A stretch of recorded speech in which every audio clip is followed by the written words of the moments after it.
Well, hello everybody. On the line today on the podcast, I have James or Jimmy, Jimbo, Jimothy. No, James. James. We'll go with James. Whatever you feel like. James is the professional. Mhm. Jimmy is like, hey, we're good friends. We love each other, endearing. Jim is my father, so don't do that. Um, so for you, Andy, we can be Jimmy. Jimmy, I love it. Jimmy is a party time, James. That's right. That's right. That's a good way to describe it. So, how you doing, my friend? I am doing just great. So just got back from Malta. It was my first trip to Europe. So that was a lot of fun. I'm actually going out to Dubai in a few weeks. So I'm kind of going from no international exposure to full-time cosmopolitan. So I'm Full excited time about that. international man of mystery. That's right. That's right. I'm excited about that. Very cool. So James, right off the bat, are we in a recession? What is this? What do you think? Well, it depends how you define recession. I guess is the word on the street. I would say we're definitely in a bearish market across the board. Like, obviously, I mean, you can just look at market caps of full industries, and you can see when the market cap that's kept in cash. This is kind of how I define recession. Everybody defines it differently. When the market cap that is kept in cash is higher than the market cap that is in assets, that to me is a recession. People are not wanting to put their money in to things, so they're just keeping their money, which to me, that's kind of the definition of a recession is we're not moving forward. We are going backwards, if you will. So yeah, you can look at GDP numbers, and two straight GDPs in the negative is kind of how traditionally recession might be defined. Mhm. So yeah, I think we're definitely in a recession of some sorts. Yeah. I mean, yeah. Again, depends on how you define it and stuff. But and if you go by the official numbers and the official statements and stuff, if we aren't there already, which we probably are, in my opinion, if they continue to do these rate hikes, we will be there officially very soon. So the question then is like, most people get scared in times like this. They're like, I'm not investing. I'm not doing anything. I'm just like holding on for dear life. So what can people do? What are you doing to capitalize on a bear market? Capitalize on a recession? Yeah, and so this is something and crypto. So I have a background in traditional markets, like in the stock market and real estate market. What I like about crypto is it's kind of normal markets, but on steroids. So it's like Mhm. going way faster. It's way more extreme. Like the difference between the bull market and the bear market. Like I've never seen. I'm newer to crypto, and I've not experienced something like this. Where in the bull market everyone was putting all their money into crypto, and then now in the bear market no one is putting any Mhm. money into crypto, and to me Yep. it's just crazy. So yeah, what I'm doing during this is I'm trying to you got to figure out, well, who's going to make it through the bear market, because we're finding out a lot of these crypto business models were not designed to function in the bear market. And so we're learning that very quickly. You can just look at charts and see, okay, this was a project that was designed to work in the bull market only. And so then you can kind of, throw some of those out the window and say, okay, well, we're not in a bull market. So there's no point in even thinking about those. So I'm keeping my eyes open. Well, what is built to function through a bear market? We're getting cheaper prices on those than we were before. So we'll just use Bitcoin because I know that's one we agree on, Mhm. that we both like Bitcoin. So yeah, Big Daddy it's Bitcoin. it's going to make it through the bear market. Like, I don't know that anyone thinks, oh, this bear market's going to be the end of Bitcoin. Like, I think that'd be, in my opinion, that'd be a foolish thing to think. Yeah. So it's going to make it through it. And we're seeing prices at a third of when everyone was buying Bitcoin, up at 60K, 65K. So it's a tremendous opportunity if you have conviction and if you truly believe, oh, Bitcoin will see, six digits here in the next 5 years or so. Then you can do the math yourself. You can go create a spreadsheet and see, okay, well, how much if I buy this amount at 20K, then if it's worth 100K in 5 years, what will my return be? And you can run those numbers for yourself. So that's kind of what I'm doing. What's going to make it through the bear market? And then what's the cheapest price that I can get those? I'm not a super active like day trader. So there's a lot of people, that are using TA and things like that to be active on a day-to-day basis. And I would do that if I had more time, but I just don't have the time or energy to sit there looking at charts all day. Like we just hit this huge up run for the last couple days. And I think, I mean, if you know anything about crypto, that's going to correct at Mhm. some point. So there was probably a bunch of money to be made as we saw this going up. It's not going to go up forever. I'm trying to keep my hand in the screen so you can see Mhm. my hand signals.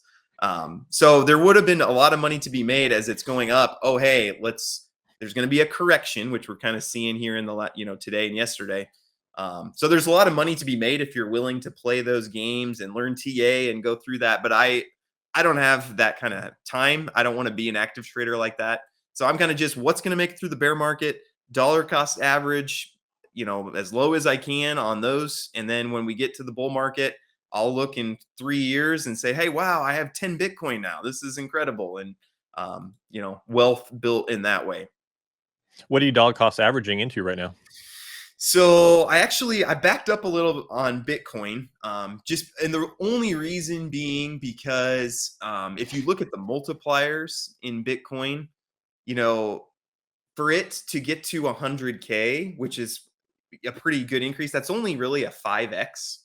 So I've Mhm. actually been looking more at some of the altcoins because like DAG Constellation, I know I'm always talking to you about Mhm. Constellation DAG and how Yep. you need to get in on it.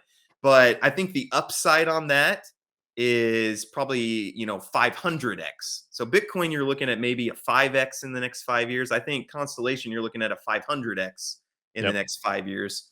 And again, there's always risk. Like Bitcoin, I know is not going to go to zero. There's a Mhm. chance Constellation something doesn't work out and they end up going to zero. So there is a chance. It's higher risk, higher reward ratio. But I've been doing more altcoins just because of that. So Constellation DAG is my number one DCA right now. BioFi, which is a part of the ecosystem there, they're doing biometric data on the blockchain. Another thing I've really been looking for is when you look at I'm going to monologue, so cut me off if I monologue for too long. Get on your soapbox, Yeah, James. yeah.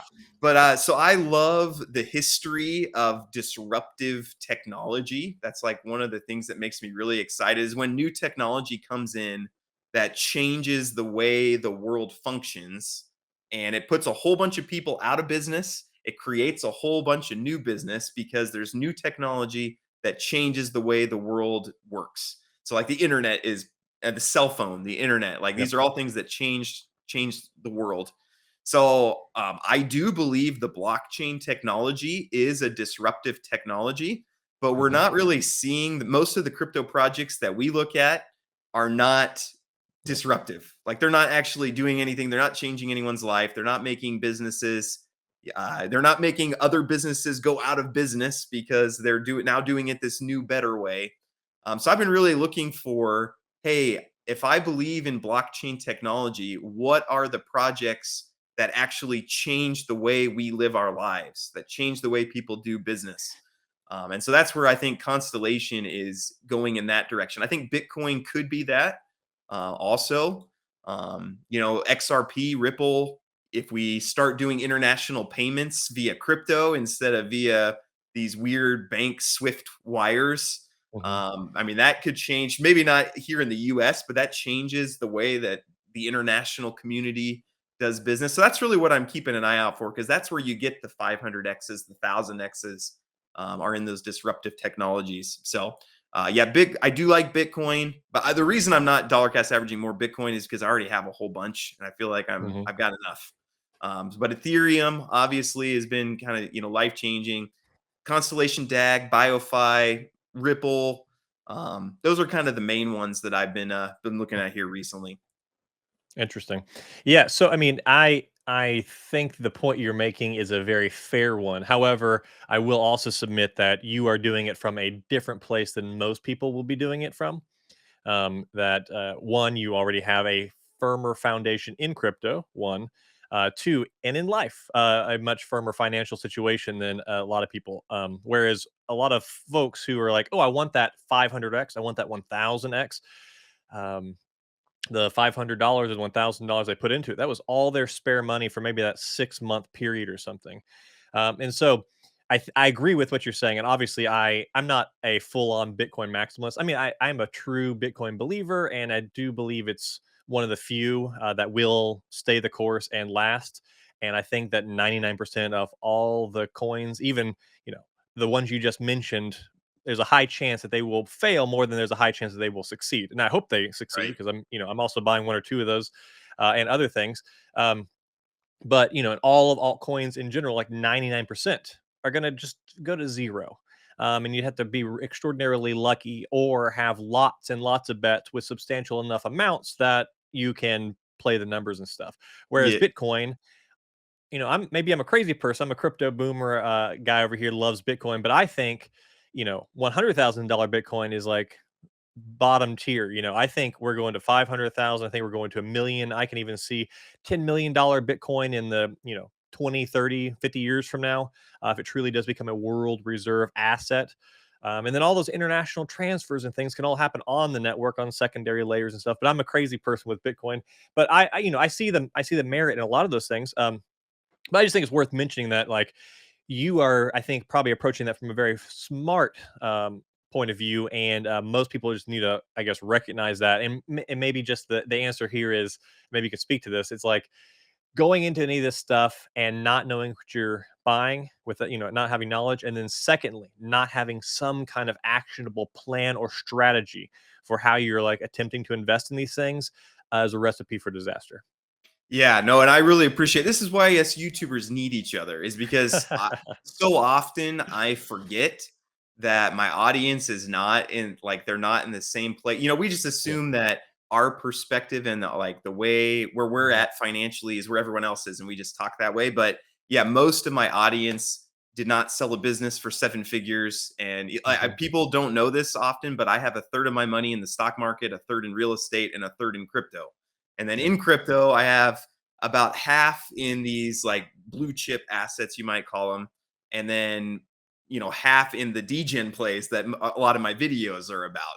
And so people see me do all these videos about these degen projects and they're like, okay, so that's what you do to become wealthy is you put a Yeah. bunch of money in degen projects. And it's like, well, no, that's not how I gain my wealth. That's just Mhm. how uh, I mean, there's money to be made there. So I have It's some the money there. it's the icing on the cake. You made Yeah. the cake. Now let's put some beautiful icing on it that's super delicious, and it might work out. Yeah. Yeah, and the advice I would give to people who are looking to build their wealth is that happens slowly rather than quickly. Okay. Yeah. Warren Buffett. We were talking about, I got this plush Warren Buffett Very here in the apt. back Yeah. because Nebraska's known for Warren Buffett and James Pelton. That's all that there is in Nebraska. The two But greats. yeah, the two greats. But he says the number one hindrance to people reaching their financial goals is losing money. Okay, and Mhm. so you need to put your money in places if you're looking to build your wealth. You need to put your money in places not necessarily where you get the best return, but where you are not going to lose. Losing hurts you more than gaining helps you, if you can put it Mhm. that way. And actually, one quick piece of math that really helped me with this is if you were to say you had, we'll say $10,000, and let's say you lost 50% and then gained 50% and then lost 50% and then gained 50%. Well, your average rate of return is zero, but your actual rate of return is like negative 40% Hmm. because losses hurt you more than gains help you. Losing Yep. half your money is not equivalent to gaining half your money. It's you have to double your money to Yep. counteract that loss. So if you're looking to build, yes, safety is probably the number one key. And again, I don't want to get, I feel so monologue but you also have to remember if inflation's at 9.1%, don't think that just holding cash means okay, I won't lose anything. You are Yeah. automatically losing Yeah. 9.1% just holding cash. So you're actually in a really bad, this is a really really tough Yeah. situation to be It in is. financially unless you have a lot of money. Then it's kind of like Christmas if you have a lot of money because it's just like, well, hey, what do I believe is going to be there in Mhm. 5 years? I'll just go buy a bunch of it up. But if you're looking to build wealth, this is going to be a difficult time, and so that's what I would do first is look for places that you won't lose money. I don't know if that's helpful, but Yeah. That's how I I think mean, through it. all of my income sources that I have painstakingly built over the past several years, when I didn't have the money that I have now, and I don't even have that much in the big scheme of things, but those streams of income right now allow me to go. I am very excited about this climate. I'm just buying up stuff and accumulating at a rate that I could not think possible, 3 or 4 years ago in the last bear market, because I was still building many of these things. Yeah. So, in the Can I say context of one what more thing? yes, please. Sorry to interrupt you, No, Mr. you're good. Host. I appreciate. Um, It's a mutual, it's a conversation. that's right. That's right. I really like what you said too, because I think sometimes I forget to talk about this on my channel. Like my channel's about um, passive income investing usually. Mhm. But the biggest problem with people when they come watch my channel is they don't have extra money. Yeah. Yep. And so then you can't, a lot of what I talk about, like investing in crypto, well, you can't do that unless you have some capital. So I love what you said about passive income sources. Like there's a lot of ways to go make passive income that don't require a lot of upfront capital. Yep. And so for people who I get, what would you do if you only had $500 to invest? Well, I would go find a way to get more money to invest. Like you're not going to be able to do anything No. with 500 bucks. That's not going to be life changing. You might, you can go put it $500 on black and spin the roulette wheel, and you might, Mhm. double it. You might lose it all. Yep. But yeah, if you are thinking that way, how can I, become financially free with $500? I would encourage you to, hey, how can you go make more money? I was talking with a guy and we were talking about, moving to areas of the country with low cost of living Mm. and then working remotely for places in the country with high cost of living. And you can, Mhm. make a lot more money. Nebraska, the median wage is 60K. Massachusetts, it's 80K. So you Mhm. live in Nebraska, you work remotely for someone in Massachusetts, then you start, now you have, okay, how can 10K make me financially secure going forward? Well, 10K we can start to do something with Yeah. and start making passive income with using your money to make more money. So Yep. thank you for bringing that up. You have to be one in 5 billion or one in some number of billions in order to be the person that takes 500, blindfolded, picks a crypto, drops at $500 all into that one thing, and then in, you know, a year or two, it turns into $1 million or something like that. It's like the luck factor is extraordinary. Um, I think that every people come to our channels and they will complain about you know uh, it's easy for me to say like do these slower things that are less sexy or whatever and don't go for the high things because I have this money to just be able to do that. I have more wealth to be able to do that. It's like, well, the reason I have that is because I didn't choose those things at right off the bat. But secondly, if you're just if you're just wanting that extreme multiple and you're searching for it and you think that people who say that it's not something you want to be searching for are just full of it, then I think there's something wrong with the premise that you're operating from in the first place.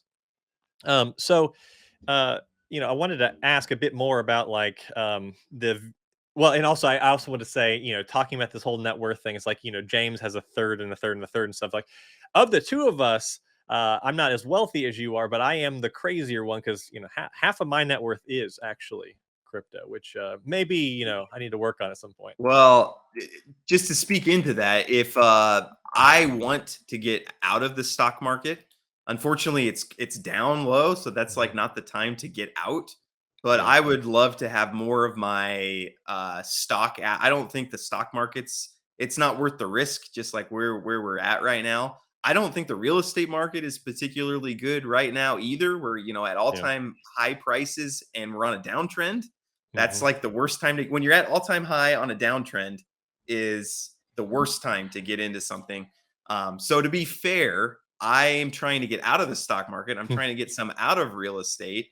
And honestly, I have a hard time finding a place where I feel like, oh, here's a great place to put my money right now. It's kind of hard to find at this moment. Yeah. Like we have a lot of bubbles going on, and so it's a tough place financially. Yeah, but I will say also, there is a number of people who are like, I don't see the point to the stock market and stuff like that. And to some degree, I understand because crypto seems awfully attractive, and with inflation number last month being 9.1% or whatever, and then you know that the lifetime return of the S&P is somewhere between 8 and 10%. You're like, well, I'm not actually making money. But one is important to know that hopefully inflation isn't like this all the time, and hopefully the just even dead simple index fund investing beats it over the long haul. But also, as you build wealth, bigger numbers mean different things. When you have $1,000, a a one 500% return is a much smaller number than if you have $1 million in dead simple index funds and you make 10%. It's like the more money you have, if you have it in safer places, you can still out earn the tiny amounts in the highly risky places. So on that, I want to ask this, which is, on my channel, I get comments that are similar to this, and I've certainly, and now you've talked about DAG. This is very funny because I got a lot of replies on Twitter when I talk about like investing in Bitcoin or investing in the stock market or whatever, and people I have individuals who say that's pointless. It's a scam to invest in those things. You should not be putting any money in the stock market, any money in Bitcoin. You should be putting all your money in things like DAG, and the list off one or two other things because these are the future. Like, what do you say to that person? Now, saying that, I know that they could be right, that these things could be the future. But Yeah. what do you say to that person because it's not a guarantee? I think you just always have to diversify. Like you're always looking to. I want some of my portfolio in the riskier, unproven Mhm. assets, but I want some that's in like the Yeah. safer. I think now is a good time to get into the stock market because we're kind of on Mhm. the crash end of things.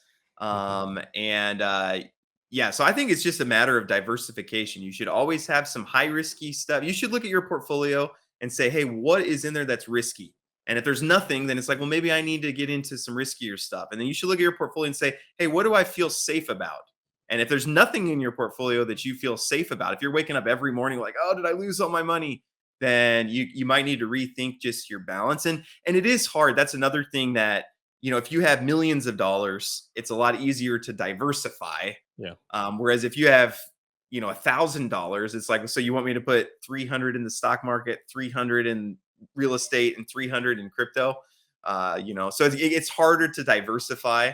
So again, if I was in that position, I would start by thinking, I would start with the safe stuff and start building that up as kind of like a backdrop of, hey, Mhm. here is my net worth. It's going up over time. If I go forward 30 years, I'm in a better spot. The problem is if you keep chasing these rich ones, these like Yeah. 500Xs, there's a chance if you keep chasing those for the next 20 years, you might be in the exact same financial Yep. situation in 20 years that you're in now. And so I do want you to think a little short term, but I want you to think about in 20 years, I want you to be in a much better place than you are now. And so chasing those 500Xs is not going to be the best way to do that in my opinion. Again, none of Yeah. it financial advice. I mean, the 18 or 20-year-old person is very easy to rationalize for them. It's like, hey, I have low expenses. Whatever. I'm young. I can be risky. I can make mistakes. So what's the point of me putting money in these safer things when I can put it all in this other stuff? And then they're absolutely convinced that these things are going to work out. But the question I really think that I would ask myself in that, and if I were in those shoes, is it's great to I definitely support the idea of like trying to find some of these asymmetric bets, trying to find some of these big multipliers of wealth. But on the off chance that you're wrong or you don't get choose the right ones, which is a very real thing, no matter how convinced you are, because 18 years old, are you sure you have enough experience and understanding to know that you're picking the next greatest crypto in the world? Are you sure? So what if you're wrong? If you spend 5 years chasing that or something, then you've lost 5 years of your absolute most profitable compounding time in your entire life on the safer things. Like if you can invest like from age 20 to age 30 and max out like a Roth IRA and then never touch it again, you'll still end up a millionaire. Just dumb, simple investing. $5,000, 5,500 a year. So it's like, why not just do that and then just work real hard to earn extra money? And that way you can also do as much or more into some of the other things too. It's like, Yeah, I think a lot of Y- people try to take what they have, the little bit they have, and deploy that and make as much as they can. But I always recommend taking a step back and say, how can I get more to deploy? How can I earn more money now and be smart with my time, and then I can deploy even more and be even riskier and safer at the same time. Yeah, yeah, and this is why it's so hard to give financial advice, is because a lot of it too just depends on goals. Yeah, And like, if you're 25, we'll say you hate your job. Sorry, there's a vacuum cleaner going on in the background. I don't know if you can hear it, I don't but hear it. oh, I have a cat never mind then. meowing in the other room in It mine. doesn't So exist. It's a tree falling in the forest, doesn't make a that's right. sound. Hmm. But if you hate your job, you wake up every morning and you're like, I hate going to work, then maybe your top goal is, I want to quit my job and replace it with passive income. Okay, so Hmm. maybe your top goal is not, when I'm 50, I want to be a millionaire. And so then you're going to make different decisions. So then your risk tolerance might be higher. I'm very unhappy in my job. I need to get out of this ASAP. So then you might have a higher risk tolerance where it's, okay, so I'm okay sacrificing potential future stability to get out of this situation right now. And you just have to really work through that. Work through it with your spouse. Don't just make that decision for yourself, but maybe you don't want to sacrifice the next 30 years to get to that point, and you want to put all in on Shiba Inu or something like that. That might be, I wouldn't, that's not what I would do, but so it's just so hard to give individual Yeah. financial advice, and your best Yep. bet is to learn as much as you can, hear as Hmm. much as you can from different viewpoints. Don't invest in things that you don't like have some idea of what's going on. Don't just listen to what other people have done and say, oh, I'm going to do that. But you take all this knowledge that you get from all these different places and your experience and your goals, and you put it together into this stew Hmm. of decision making things. And then Delicious out stew. comes delicious stew. And then out comes your investment strategy. And Yeah. so that's what I want to be, is I want to be a part of that stew, a Mm. delicious ingredient in your decision making stew. That's what my goal is. There you go. Yeah, and the cool thing is like if you hate your job, it's not like, okay, I hate my job, so I either stay with it or I just quit and go like chase this high risk stuff. There's other options. You can still chase those things, but you can do it in a way that's sustainable. Like I'm a lifetime entrepreneur. I tried the 9 to 5 thing for a little while. Realized I was like, "Why am I trying this? Why am I doing what people are telling me to do?" And so I built a new business on the side while I worked my 9 to 5 job, and then it overtook my 9 to 5 job, and I said, "See you later, 9 to 5 job," and I went back into my entrepreneurial life. Like, you can do things like this. You just have to sacrifice time and, like, fun on the weekend. Like, you have to choose. You cannot build worthwhile things in life if you don't sacrifice. You just have to choose Yes. what those sacrifices are. Yes, no, you're totally right. And I've thought about taking my channel in a different direction. So, like, when you think about, there's all these currencies in life. There's energy, there's time, there's patience, there's money. Mhm. And so you have to kind of figure out, okay, what currencies do I have an abundance of that other people are lacking? Hmm. So for me personally, I don't have very much extra time. I have a lot of extra capital. So what my Mhm. YouTube channel is about is, hey, how can you trade your capital to either get time or get more capital? And that's what most Yeah. of my YouTube channel is about. Now, for a lot of my viewers, they don't have a lot of capital, but they maybe have more time or maybe more patience or more intelligence or Yep. some Yep. other, asset. And so then in those situations, well, if you have extra time but not capital, well, maybe you should be looking at starting a business, like do a side Mhm. hustle. If nothing else, I was talking to a guy who he drives DoorDash. He has a full time job, drives DoorDash in his spare time, and uses the DoorDash money for his crypto investments. I'm like, well, see, that's a good way to do it. I mean, that's Mhm. that's taking. I have extra time. I don't have extra capital, but then using that. And so I've thought about shifting my channel to like, hey, here's how you can go start a business. If you only have Hmm. $500, maybe your first thought shouldn't be, how do I invest this? It should be, No. how can I go start a business to Yeah. get more income, or how can I get a better job, or things like that. But I can't really do that on my YouTube channel because I don't have extra time. So I'm not going to go out and start a new business. I'm looking to trade capital for more capital. So that's what my YouTube channel is, but that's not always the right way for people to be thinking. Yeah, that's actually I've talked a lot about entrepreneurial stuff on my channel, side hustles, starting a business, do's and don'ts and stuff. And then I got away from that, just talking about crypto only. But now I think I'm going to go a bit back to that because it's a big passion of mine. I like. Am I as successful as other entrepreneurs? No, but have I been successful? Yes, it's demonstratedly so. Like I can show you the results and show the success. So I want to talk about that. But I think people just, yeah, they just don't understand, or they haven't thought about just the power of like side hustles and stuff, and like just earning more, just converting your extra time into more money, and how that just accelerates your entire like path to whatever financial goal you have is. Um, so I want to actually, this is a great transition because I wanted to talk a bit about um, your work life. Like, Hmm. do you have you worked 9 to 5 jobs? Do you work one now? Like, have you always been an entrepreneur? Like, what? Tell me some of that. Yeah, yeah, no, so that's super interesting. So I learned how to program, like computer programming, when I was super young, like first grade. Like I went to the library. Wow. I just got all these books. I thought it was so cool. I saw someone making a program and I'm like, wait, we can make computers do whatever we want them to do. That's awesome. And so I went to the library, got What like were you every learning book. on? What Like, was what kind that? of computers? What kind of computers were you learning on? I mean, this was like Q Basic. This would have been Okay, like in Q Basic. 1995, Yeah, Windows cool. 95. Hmm. Windows 95 had like Q Basic Hmm. hidden on the computer, so you had to go find it. But then you had Quick Basic, and you could program your own programs on every Windows computer. Yeah. And so that's kind of what I started with. Hmm. And eventually, I went to school. Hated school, by the way. Hated college because Me too. yeah, I hated it. I didn't like I do all the work. They tell me what to do. I do all the work and then I pay them. And I was like, this is Yeah. messed up. This is the opposite of how it's supposed to work. Like if I do Yeah. the work, I should get the money. Hmm. And so I hated it. I dropped out of school. I'll just say that. I don't recommend that for everyone dropping out of school, but I did that and it's worked out for me.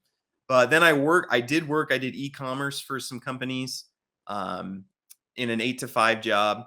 And actually, the moment where I decided I was done doing that was I helped a company transition into e-commerce. They were selling just traditional, and then I built them an e-commerce store, and we sold like $1 million on the website the first year. And I hope they're not listening, the employer, but they were like, hey, nice job on that website. You made us an extra $1 million. We're giving you a free lunch to celebrate this. And Kill I me. was just like, wait a second. If I could have built this for myself and made $1 million. Hmm. And so that just, I don't know, that moment opened my eyes where it's like, man, I want my work to benefit me, not Hmm. benefit someone else. Yep. And so then I just kind of started thinking that way about everything as I was thinking about now, how does this work benefit me? And that might sound selfish, but eventually that made me start my own. I started several businesses on the side. And then my software I wrote that sent mass text messages, that was the one that kind of took off. And then eventually I started hiring employees for there and eventually quit my 9 to 5. And then it's funny. So then I ran that business for like 10 years, exited that business. That's where I have, all the money now to put in stock market and real estate and stuff. And then I recently tried to go back to working part time as a computer programmer for someone. This was before I got onto YouTube and crypto and stuff. And me and my boss just could not. We did not see. I was used to being the boss, and he would tell me Hmm. to do things, and I was like, "That's stupid. There's no point in doing it that way." Yep. And I ended up parting ways. I'm like, "I'm sorry. I don't think I'm employable anymore." And so quit that. And then yeah, I've just been doing. And someone made a comment to me the other day that I didn't realize that not everyone thinks this way, but they said, what's unique about you is you always are thinking you work for money rather than working to make someone happy. Hmm. And I think that's a unique way of thinking for some people. Yeah. Some people think, oh, I'm working to keep my boss happy. So I'm just going to do what I'm told to Yep. do. But every single thing I do, like if you could see my to-do list for today, every single thing I'm doing, this podcast with you, for example, I have it's not the only thing I'm thinking about, but I'm thinking about, hey, what is the benefit of this? Does this Hmm. benefit? And it does. Yep. Like bonds us together, which Hmm. opens up networking opportunities. It gets my name out there. I mean, there's a lot of benefit to it, but that's Yeah. how I think through pretty much everything I'm doing is like, hey, what is the benefit to this? And I think that's a unique way for people to think. Wow. Okay. So a lot to unpack there.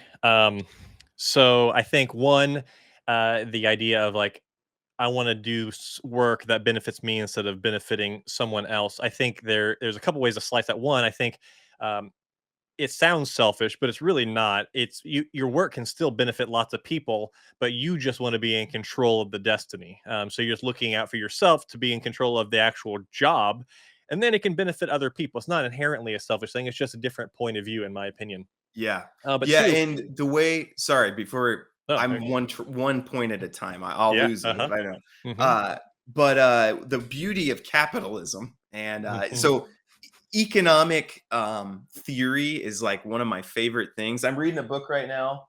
It's called here, let me just grab it real quick. Recommend it to everyone. A 400-year history of American capitalism.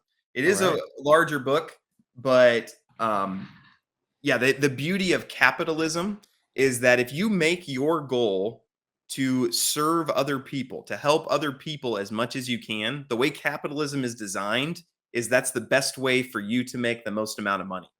And so it's a beautiful system that we have where you it can rewards you for solving other people's problems. yeah, exactly. It hmm rewards Yep, you. So you really can spend your day like, hey, what is going to be best for other people?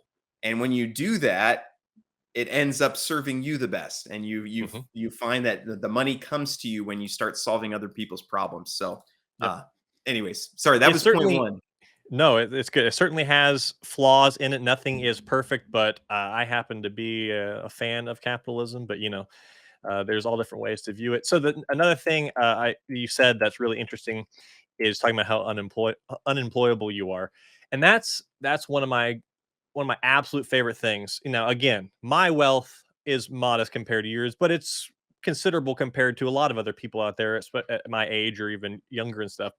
But in my journey to become a millionaire, now and with all the cash flow and income sources I have now, there are like little opportunities that pop up and people ask me to do this, to do that, and stuff I don't want to do, jobs I don't want to do, work I don't want to do. And I had this absolute freedom to say, no, thank you. And I can say no to things. And it's like if I were to do a part-time whatever, it's like I would do it because it'd be something fun, interesting to do. But the moment it was unenjoyable to me, it's like, and forget this. Like I do not need this money. I do not need this, time suck in my life is not worth the trade-off for me. And that's one of my most favorite things about financial independence is the independence part, the freedom portion of that. It just buys you options. Yeah. Like, I don't want to be someone who just loves wealth and hoards, chases it just for the sake of it. I mean, it's fun. The challenge of it's fun, but I want my time. I want my freedom, and I want that choice. And that's one of the things it gives you. Yeah, absolutely. And that I think that's the worst part of working a 9 to 5 job is the 9 to 5 part of it. Yep. And it's actually really dumb if you think about it that like every job in America takes the exact same amount of time to do. It's like, hmm no, people just have you sit there. I remember at one of my jobs, I would be done with my work at 3. They'd say, well, you need to just hang out until 5. And I'm like, this Oh my doesn't make God. any sense. Mm, This is really dumb. And I hated it too. When my daughter was born, I'd leave for work before she was awake. I'd get home at 6 and she'd go to bed at 7:30. And I'm like, okay, mm, so I have an hour and a right. half each night, and then I have Saturday and Sunday.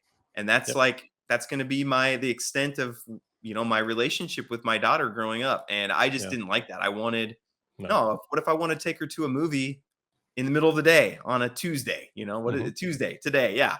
Well, I want to be able to do that. And so you're totally right. The freedom, and then also the freedom when you're not stuck in this 8 to 5 box, 9 to 5 box where you can't do anything for most of your day.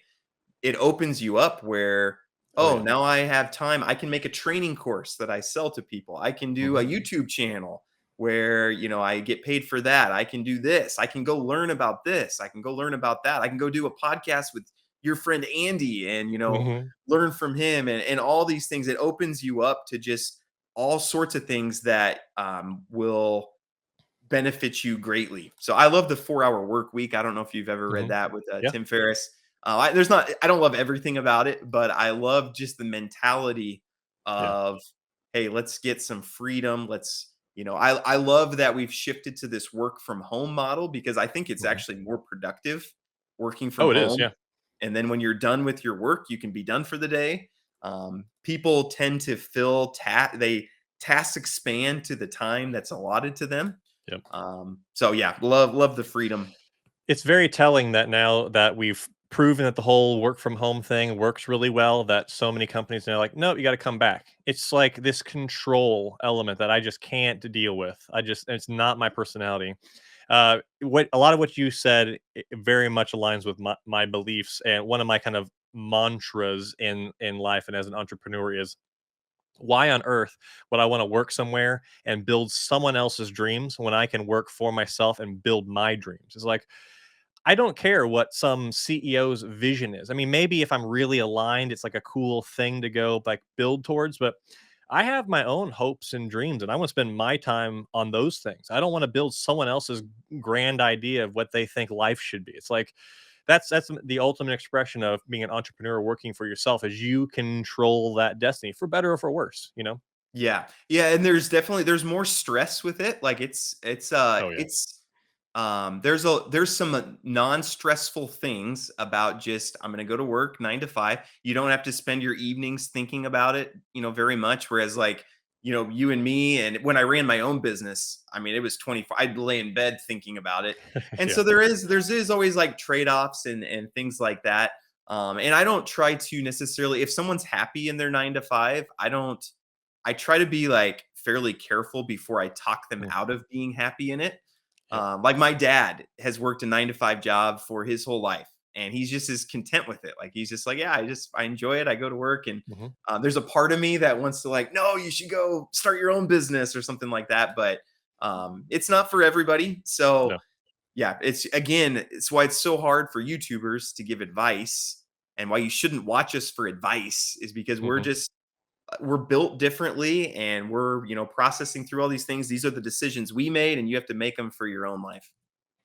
Yeah, that's a really good point too. I do lots of kind of basically anti 9 to 5 tweets on Twitter and stuff, and I Yeah. say things, and people are like, you shouldn't hate on 9 to 5s. What if the world didn't? What if everyone left their jobs? What would happen next? I'm like, so let me go ahead and state that I don't think 9 to 5 jobs are evil. I don't think they're wrong or bad, and I don't think I'm a better person than someone who chooses to do a 9 to 5 for their entire life. I don't think this is like an elevated like type of lifestyle that is a better superior lifestyle. It's superior for me and my personality, but it might not be for the next person. And there's Yeah. no one is not more valid than the other. And I think that's a really important distinction. But yeah, I think that's also a good point. It's like YouTubers inherently are a little bit more on this side of things, and so you're going to hear this version of experience and suggestion just because we've done it. But yeah, lots of people can actually enjoy going to work and doing the things. And heck, more power to you if you can find a 9 to 5 job, even that pays you like crazy and really doesn't have much requirements. You can kind of like joke off all day long, maybe even build your business while you're working your 9 to 5. Some have that freedom and stuff. So who knows? Yeah. Well, and that's why I wanted to be careful how I worded it. I'm careful before I talk people out of a 9 to 5, but I do often, because sometimes people just don't know that it's possible. Yeah. They've never thought Hmm. about a life apart from working 9 to 5. They think Yep. that's what everybody does. And so there are times where I am like a little bit nudging, where Hmm. I'm like, hey, have you ever thought about, like, you're very smart. Hmm. Have you ever thought about creating an online course? And then, maybe that brings in a couple $1,000s a month, and then you can maybe go part-time at your job. And I do try to like keep my eyes open for those types of opportunities. But yeah, you just can't be too pushy. But I do think I'm trying to think if I think it is a better life, to not be stuck 9 to 5 every day. Yeah. I do think it's better. And so I do push people that way a little bit, but yeah, you just have to be a little bit careful about it. Yeah. Yeah, I mean, I think it's better too, but we've got our own beliefs and things that color that, and who Yeah. knows, what. But yeah, I would also agree. I mean, that's why I share like anti 9 to 5 stuff and entrepreneurial stuff on Twitter and places. Like, if there's somebody out there reading this who either didn't know it was possible or has thought about it but was too scared to try it, if I can just like create a little spark in them just to go dip their toes in it and see if they like the way the water feels, then it's job well done on my part. Then I did my little service in this life Yeah. before I die. Yep. Yeah, and I think most people, if they thought it was possible and if they knew how to do it, let me get my fingers. If they knew how to do it and they thought it was possible, most people would go this direction. But I think most people think, oh no, it's not possible. I Yeah. can't do it. And then they think, oh, I don't know how to do it. And so that is something that I think we as Yeah. YouTubers can help with. It is Mm. possible. There's so many ways to make money. Mhm. Like it's crazy. Like I always tell Andy, I wish I could show my marker board. Sometime I'll just take a picture, but it's basically just this list of ways to make money, like hundreds of them. Yep. And there's no shortage of those. And so that's what I want to do it is possible. If you want to quit your 9 to 5, it's possible. And I want to help like show you how you can do that.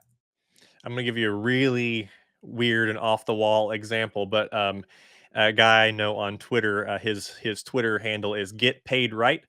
He is a writing account, teaches people how to write and talks about all that stuff. And he did this tweet a while back where he was talking about people who really believe they can't publish a book and how it's too tough and not possible. And then he shared an Amazon listing for a author who only writes Dino erotica and is successful at it. And he said, if somebody can do this and be successful, you can also be Oh successful. man. Yeah. Yeah, it's so true because well, not to get back to economic theory, but it used to be that you could only sell things to people that were directly around you. So you Hmm. were very limited. Like Yeah, you did for not sure. have you had to look at the people around you, and if before cars, it couldn't even be like it was like the people directly around you, and Yep. you could only solve their problems, and you Hmm. only had access to the money that they had access to. So Yep. your opportunities were limited. But we're now in a global economy with the internet, where even in third world countries they have internet access, and your audience and like the people who you have access to help solve their problems is literally almost everyone in the world. Yep. And we've never been at a time like this where that's where there's a part of me who is like, we should not have any 9 to 5 people anymore. I mean, Maybe. Yeah. I, I don't know. We're in a different world, but a lot of people are living life the same way that they've been living it for the last thousands of years. So, anyways, that's my take on Yeah, it. the internet age has made so many things far more possible. I'm not sure if there's such a thing as too much of a niche. Like you can now there's some obscure problem you're having in life with something, a product you have, something you do daily, or something at your house. Take your pick, some weird thing you think no one else has an issue with, and then you solve it. If you put that online and get the word out there, there's going to be other people who are like, I have that issue. I want that thing. I will give you money for that thing?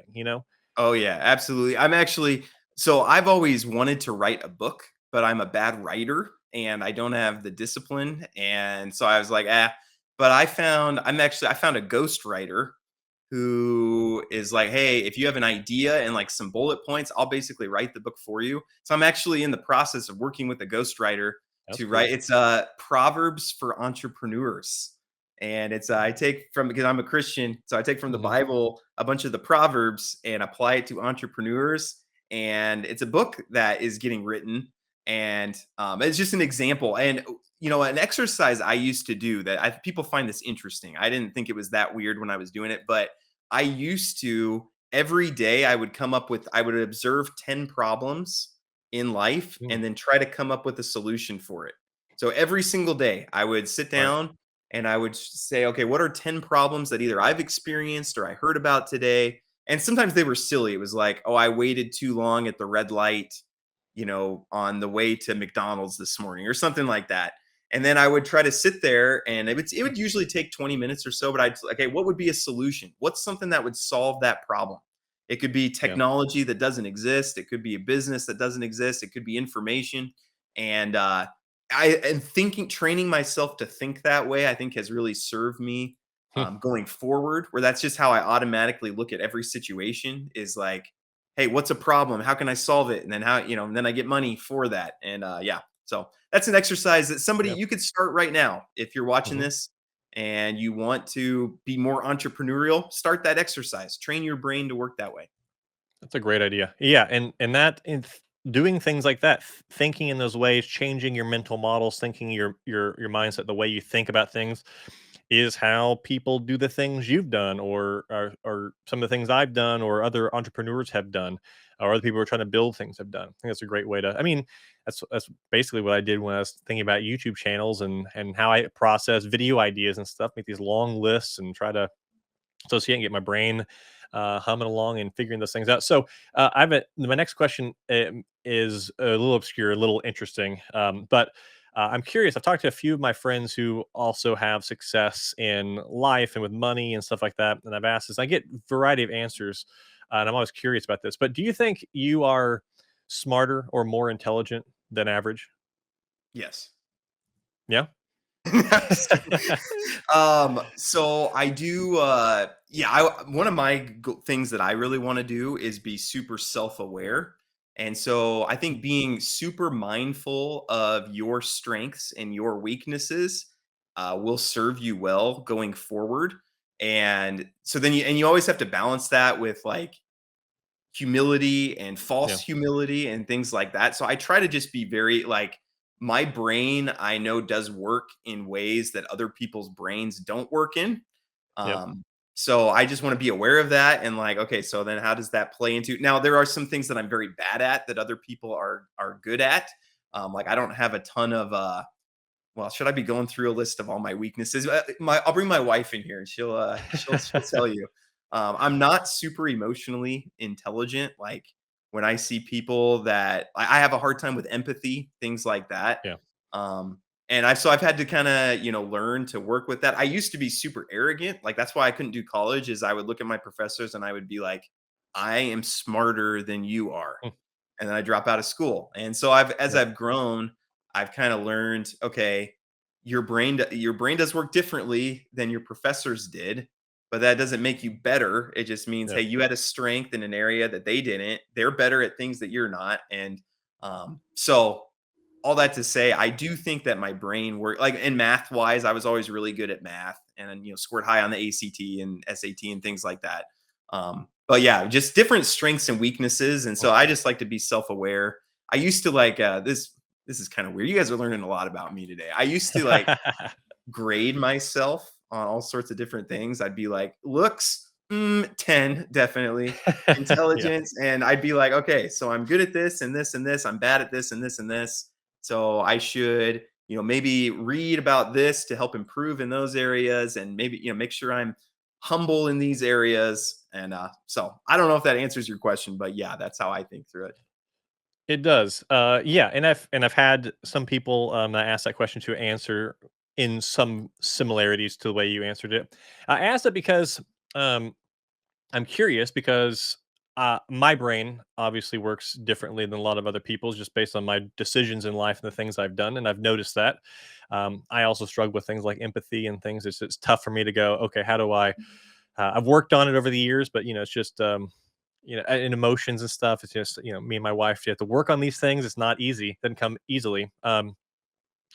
But at the same time, I say things in my videos, and other people say things like this: is like, if I can do this, you can do it. I'm no smarter than you. You can do this. I'm just a normal guy. And on one hand, I really do believe those things, but on the other hand, I have challenged myself to, are those limiting beliefs? Am I being disingenuous? And I've talked to friends who say the same things, and they've accomplished things, far greater than I have. Many times multimillionaires, and they say, I'm just average intelligence stuff. I'm like, are you really though? Like, I feel like you have to have some tactical, intelligent advantage to be able to accomplish these things. On the other hand, other people who are like, yeah, I'm definitely smart. I'm like, well, is that the? So it's just been something I've been curious about Mm, myself. Do I think I'm a genius? No, I don't think. Maybe you are, James, but do I think I'm probably above average intelligence? Probably just given yeah. my what happened in life, but I don't know. It's a tough balance, and I try to like sort that out, and and everyone's kind of smarter in different ways. There's emotional intelligence and actual, brain, computational intelligence, and it's interesting to talk about. Yeah, for sure it is. I love this, by the way. We don't talk a lot about like psychological issues. Mhm.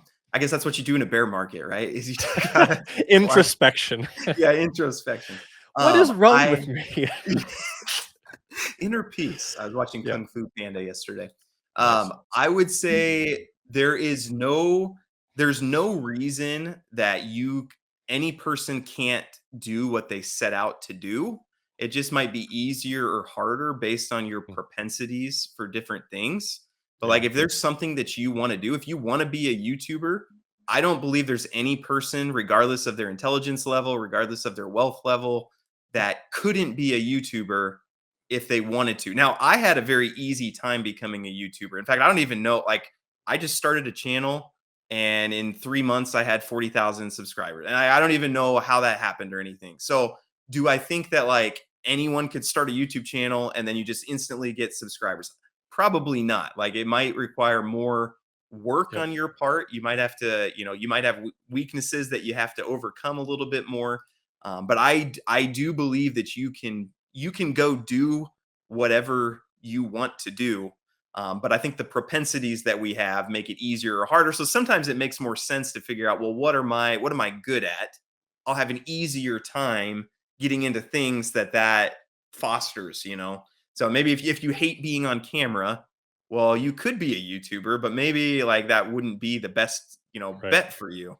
But then a lot of times people change too. Like you might think I don't like being on camera, but then you get in front of a camera and you actually feel the spark and you actually do. I used to not want to. I'm a part-time pastor also.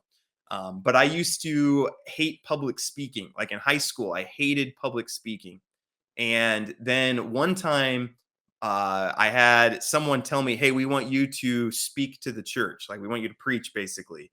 And I like couldn't sleep the night before. I said yes, just because I kind of have a rule that like if opportunities come, I'm going to say yes. I'm not going to say no to anything that I see as like an opportunity. But I said yes, but I couldn't sleep the night before. I was like, oh, I'm going to get up there and like just completely freeze. And it was in front of like 100 people. It wasn't like a crazy amount. But I got up there and like words just flowed and like I just was having a conversation with the people and I like loved it. And it kind of changed the trajectory. Me getting up and doing it changed the trajectory of my life where then I started, preaching regularly. And I think that's part of like what helps me on YouTube is like I like being in front of people and talking. So sometimes you don't know. You might think, Yeah. oh, I can't do that. But if you want to do something, just go try it and start working in that direction. Yeah. So yeah, several things there. Yeah. Well, and also, and there's all those elements you just talked about, like when it comes to for example a YouTube channel. But there's also just you can't possibly know the timing or the luck factor involved because, and I don't want to take any credit away from you because you have put in just tons of work. It's just kind of unbelievable how much work you put into your channel, how many videos you make. But like you started your channel during a time when the market was crazy and everyone was like, I want to find these new things. And if you started that same channel now, it might not be as easy. Would you still succeed? Yeah, I'm convinced of that. But there's also, but that's not so much like, oh, you can't, you have to do it the right time. And no, it's like the point is, you just have to do it if you think you want to do it, and then hopefully, eventually, the timing will be right, and maybe it'll be in your favor. I Yeah. guess. Yeah, and Einstein, I think it was, said, "You only fail when you quit," right? Like, Hmm. that's really the only way you can fail in anything that you wanna do is if you say, "Oh, I'm gonna stop trying." But it Yep. might take you longer. You might need, more patience. You might have to overcome things a little bit more. But like you can, I mean, pretty much, I've found in my life anything that you set your mind to do and you persevere towards it, you can do it. Like well, I have a ton of examples of different things where I was like, oh man, there's no way to do that. Like, this is silly. You guys are learning so much about me. This is embarrassing. But so like, I watched Tarzan with the real people. You know that movie? And Hmm. the actor, I can't even think of his name, but he was so ripped. And I was like, Oh yeah. Hmm. yeah, I was like, "Man, I want to be that ripped." And I'm like, but I had always heard people talk about how in shape they wanted to be, but then nobody ever was doing it. And I was like, "You know what? I'm just Yeah. gonna do whatever it takes to get to like the 6% body fat, 200 pounds of muscle. I'm just gonna do it, whatever it takes." And I had the freedom because I wasn't working 9 to 5 at the time. So it's like I can spend 3 hours in the gym and be super picky with meals. And so for like a year, I did. I ate nothing but tuna. I got pulled out by the TSA on a trip because I had like 25 packets of tuna in my bag and they thought it was suspicious. And Nice. yeah, but I just persevered and I was able to do that. Now I decided it's not worth it being in such good shape because food is better and less Mhm. time in the gym is better. But you can do whatever you set your mind to do. If you want to be a YouTuber, you can do it. It just might be some hard work. Yeah, it's interesting too, and I did have a question related to this, but there's all these like limiting beliefs that we give ourselves, we buy into. And one for me is this channel and YouTube and stuff. So from an early age in like junior high and stuff, I had this like kind of desire to like do things in like front of like public speak or like act or I don't know, just kind of do fun stuff like that where, it's in front of people. And so you get feedback, positive or negative. They can say you're doing a good job or you're not. And I also had friends who were very much the same way, except they were already doing these things. They were in theater and various things. And love these people, but they were already successful at these things, and they kind of owned it a little bit. And I was this outsider. I was kind of I want to be a part of this, and I was kind of told, no, it's you don't have the right personality. You're not going to do that. And so I kind of bought into what people around me were kind of telling me. They were funnier than me, and so I tried to make jokes, and they'd be like, "What was that?" and stuff. And so I mean, some of it's just being jerks as we're teenagers and stuff, and I don't really blame anyone for anything, but I just kind of internalize certain things. And Mm, then eventually, I just kind of got into a part of my life where I am like, why do I believe the things I believe? And I just questioned everything. Every single belief that I had held so dear. Are these things true? And then I started like testing the ones I could out.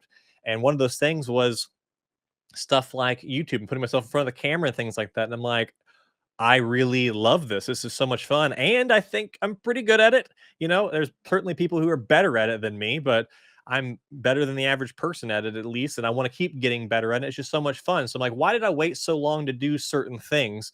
And that's one of the things with my channel or just in life. I'm like, if you have anything that's inside of you, no matter how stupid you think it is, or like how much you believe it's not possible, it just goes back to what you just said about, the only true failure is not trying. It's like you just don't know until you like actually give it a go. And it might be the greatest decision you've ever made.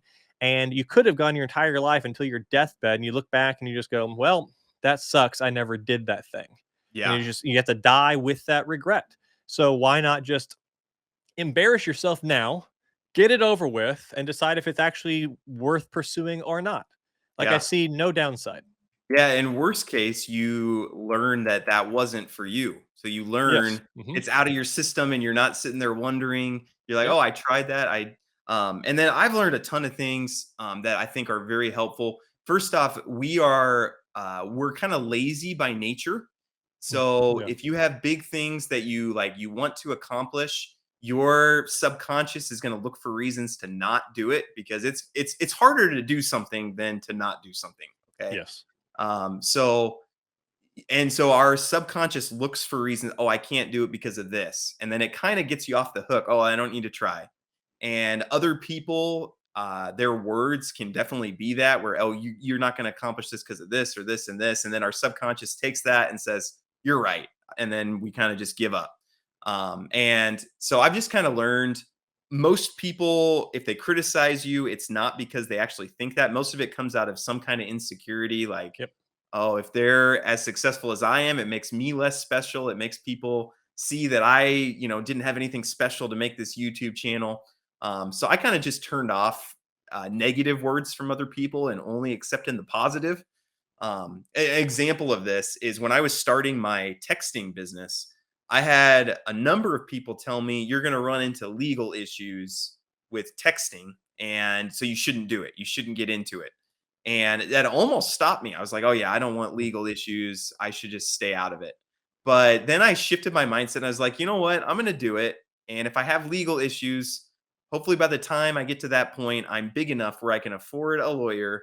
And yeah, and lo and behold, I was sued several times for violating Teleconsumer Protection Act violations and things like that. But at the time, I was making millions of dollars. And so I was like, okay, I can go hire $100,000 lawyer and he solves this for me. And then it's not really actually that big of a deal. And I'm like, oh, I'm glad I didn't let that. stop Yep. me from going and doing what I was trying to do. And, you know, it's sometimes I look back at those friends and they're still doing their 9 to 5. And yeah, you just wonder how many of those limiting beliefs are stopping people from doing things that they really want to do. So yeah, that's my take. Yeah. Yeah, and I agree with you on the, like, the negativity and comments and stuff. It's like being YouTubers, we get all these negative comments and stuff, but I really believe that if you're doing the right things, the positive is going to far outweigh the negative that you receive. Now, if you're Yeah. only getting negative and everyone hates on you, maybe you're doing something wrong. But if it's a net positive, you're probably going the right direction, and you can safely ignore the hate unless it's actually constructive criticism, which that's fewer and far between. Yeah, yeah, and, that's probably been the hardest part of being an influencer, if you will, is I'm I used hate that to. word. Yeah, I do too. I don't want to be an influencer. I know we technically are, but I just like cringe when people say and they hello influencer. I'm like, do not. Do not do that. Yeah, it feels a little arrogant, but I mean, it is true. Like, I think it's an accurate, and it's actually, I'd rather be an influencer than an advisor. Um, Okay. so Well, I when you like put it like that, influencers. James. Yeah. Yeah. I'd rather, like, this is not financial advice, but this is financial influence for sure. Like, I intend for you to listen to what I'm saying and not just like go in one ear and out the other. I intend for you to like learn from this. Mhm. Um, but I'm used to kind of just everybody liking me. Like in person, I don't have like enemies. Like everybody, I mean, Nebraska's a small place anyways, and everybody's kind of chill. And I just everywhere I go, you just, have friendly conversations with everyone. So it was really hard for me. And when I first started my YouTube channel, it was the same way. When you have 2,000 subscribers, everybody just loved me, and everybody was, "Yeah, you're so great." Now, hitting 50,000, you get a lot of negative people, and I like it. It hits me, and I have having to learn to adjust to that. That like, hey, I can't argue with every single person who has something negative to say and convince them that no, I'm not trying to dump on my followers and things like that. And so that's been a huge part of my growth process is just like learning how to deal with negative words, negative criticisms. And it takes about, I've found it takes about 30 positive comments to counter a negative comment. And that's taught me to be careful with my words too. Like it takes a lot more positivity to overcome a negativity. So yeah, you got to be careful with the power Mhm. there. On Twitter, I just literally cut it out of my life. I'm pretty liberal with the block button. I just like, hey, you're not if this is going to be an angry, unhappy discussion, we can't go anywhere from here. So it's just better if we part ways. Yeah, no, I'm still working through it because like yeah, it's the balance. I want to take criticism. Like I don't want to just be a box where okay, I only hear people that think I'm awesome. But then yeah, like a lot of it is it's you can kind of tell is their goal to help you in some way or is their goal they're upset about something else. And then sometimes sometimes I have compassion for those people too, like, oh, Yeah. you lost all your money in UST. Okay, well, I understand that you feel very bad about that. I didn't lose all my money and I still feel bad about the money I did lose there. Yep. So it's definitely a growth process for sure. Cool. Well, I have one last question for you, and then we can wrap this thing up. But I'll end it on something practical. And you have touched on this a little bit, but I'd love one last piece of nuggets of knowledge and wisdom to drop at the very end here. But let's say right now, your current age, your current knowledge. Let's just say someone smashed the reset button. You went back to zero, no job, and no income, no investments, no money to speak of, none of your previous job experience other than you know these things, so you can't reference that on a resume. Like, what would you do starting from scratch if you had to start over right now? If I was starting from like absolute zero, so I would get a job because you do have bills to pay, and that's the Mhm. quickest way to pay your Yep. bills is to go get a Hmm. job, a 9 to 5 job. I would try to convince them that I'm more productive at home and that I don't need 9 to 5, that I can have all this work done by noon. And I would, convince them of that. I'd try to. Tim Ferriss talks about this in 4 Hour Work Week, where you work from home, and then you can even tell them I'll get more work done than your other employees if you let me Yep. work from home and I'll be done by noon. And you try to work that out with your employer so you have some extra time. Probably the cheapest way. is find something that you know more about than other people, or something even just that you're passionate about. You don't even have to know more, but if you're passionate about it, then I would probably start a YouTube channel. Because getting a following is, once you have a following, there's an infinite number of ways to make money. Yeah. So I would start doing that, because that could be a long process, but you can start anytime really. And if you're passionate about it, it's not even really work. It's kind of like, I can watch Netflix, or I can record a video about, I mean, whatever topic you're passionate. Economic theory, we'll say, would maybe be the YouTube channel I would make. And then information products are a great, because they don't take any really capital to start building. You can kind of just record some things that you know, and it doesn't have to be long. I think sometimes perfection's the enemy of just getting Yep. something done. So that's probably, I would start with an Mm. 8 to 5 job. Then I'd probably start getting some kind of a following on, YouTube, probably similar to what I'm doing now. And then probably some kind of informational product would be where I start. I do love affiliate marketing also, because you can kind of take products that other people are putting, hundreds of hours into, and then you can sell it, and you don't have to put in that hundreds of hours, but you get some of the profit from it. So that's probably where I would begin. And then you start to, build up this capital. Then once you have some capital, then you can start looking at, okay, now I'm going to take my first $10,000 and just try to get a 10% annual return. Maybe I go invest in wine or something like that. And then, okay, now I have 10,000 that's growing in this wine. Now I have another 10,000. Well, maybe now I'll try, yield nodes or something like that. And that's probably the direction I would take, going from zero. Um, but yeah, it's really hard question to answer, because I'm Mhm. not there, and I don't have the emotions of like not knowing about, I've felt financially secure for a long time. And so it's hard for me to even quite remember that feeling of like, what is it? Oh man, where is my money going to come from? Yep. Like it's hard for me to kind of remember and empathize with some of those feelings. But that's probably what I would do. And I think that's actionable for everybody listening. Yep. Start doing find 10 problems a day, and just write down a solution to them. And business ideas might come to you of like, Mhm. oh, I could do that. I could do this. I could do that. And if you're not clever, no business ideas are coming to you, there's everyone can hustle. Everyone Yes. can go DoorDash in the evenings, Uber. Uber and DoorDash, honestly, those are huge things where it's just like anybody can take extra time and turn it into money without any thought, even. You don't even have to think about Mhm. it. Like, what am I going to do? I think there's better ways for you to turn your time into money than Uber and Yep. DoorDash, but those are there for you without any thinking, any creativity.